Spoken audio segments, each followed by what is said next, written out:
दोस्तों, आप लोग का स्वागत है मेरे आज के इस नए व्लॉग में।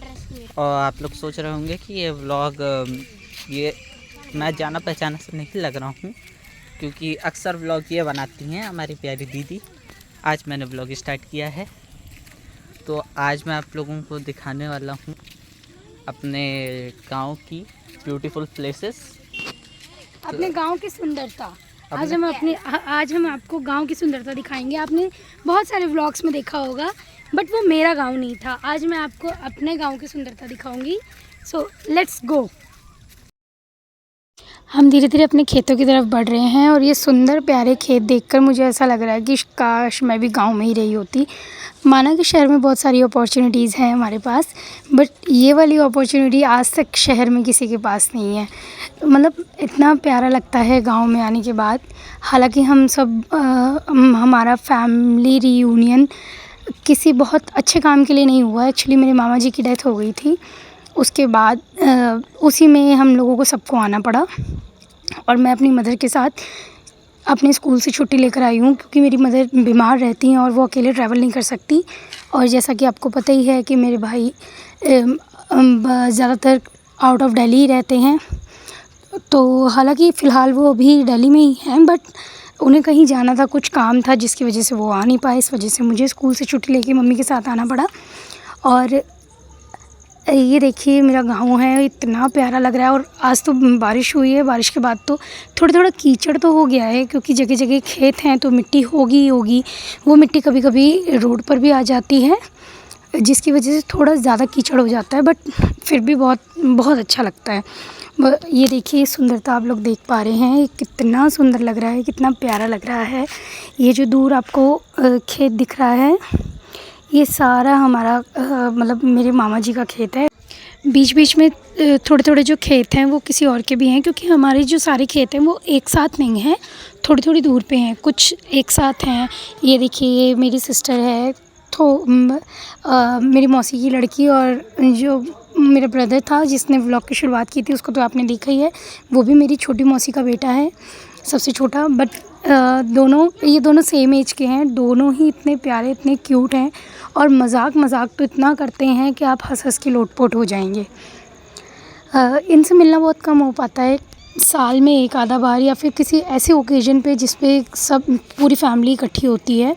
क्योंकि जब से मैंने स्कूल ज्वाइन किया है तब से मेरा बनारस आना जाना बहुत कम होता है। मैं अक्सर जून की छुट्टियों में बनारस जाती हूँ, बट एक दो बार से कुछ ऐसा हो रहा है कि मुझे जल्दी ही वापस दिल्ली लौटना पड़ रहा है। इस बार भी मैं गई तो थी 15 दिन के लिए जून में, बट मैं जल्दी ही आ गई। ये देखिए ये पेड़ पौधे, ये मतलब मैं इसलिए नहीं दिखा रही आपको कि ये मुझे कोई व्लॉग बनाना है या फिर वो रूटीन है, क्योंकि मैं रूटीन में तो व्लॉग बनाती नहीं, आप सभी जानते हैं।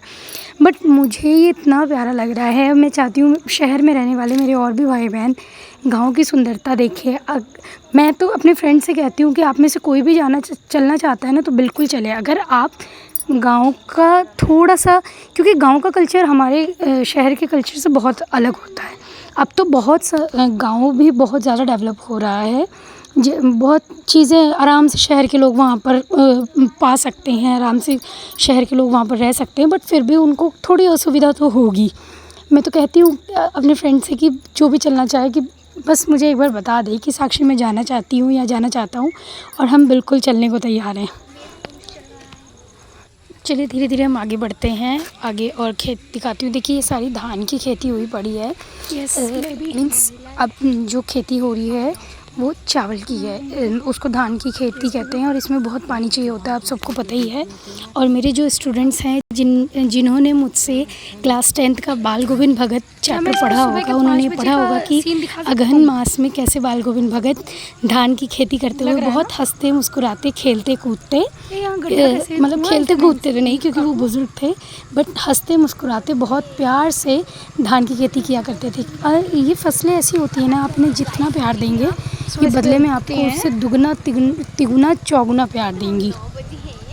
चलिए आगे बढ़ते हैं, आगे देखते हैं कि ये वो देखिए वो जो आपको पेड़ दिख रहा है ना, ये बहुत, अब वीडियो में आपको थोड़ा छोटा दिख रहा होगा, बट ये बहुत बड़ा और बहुत घना पेड़ है। और ये बहुत सारी ये जो बहुत ज़मीन है, ये बहुत दूर तक है। और वो जो वाइट वाइट दिख रहा है आपको, वो एक स्कूल की बिल्डिंग है। अब हम धीरे धीरे आगे बढ़ते हैं, आगे हमारे गांव का मंदिर आएगा। देखिए ये हमारे गांव का मंदिर है और ये विशाल बरगद का पेड़ है जो अति पूजनीय है।